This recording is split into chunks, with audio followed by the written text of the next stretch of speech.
కొబ్బరి పులుసు తయారు చేయడానికి కావలసిన పదార్థాలు: పచ్చి కొబ్బరి, చింతపండు, బెల్లం, బియ్యం, నువ్వులు, ఉల్లిపాయలు, ఆవకాయ ఉప్పు, పసుపు, పచ్చిమిర్చి, కొత్తిమీర, కరివేపాకు, నూనె, తాలింపు దినుసులు, ఎండుమిరపకాయలు, ఆవాలు, జీలకర్ర, వెల్లుల్లి, పచ్చిశనగపప్పు, మినపప్పు.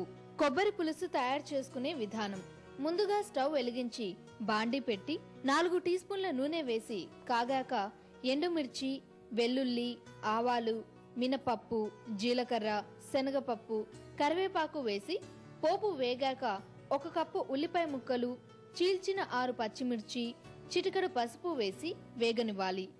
ఇలా వేగిన దాంట్లో 50 గ్రాముల చింతపండు నుంచి తీసిన పులుసు పోసుకొని తగినంత ఉప్పు, 50 గ్రాముల బెల్లం వేసి కలిపి మూత పెట్టి 10 నిమిషాలు మరిగించాలి.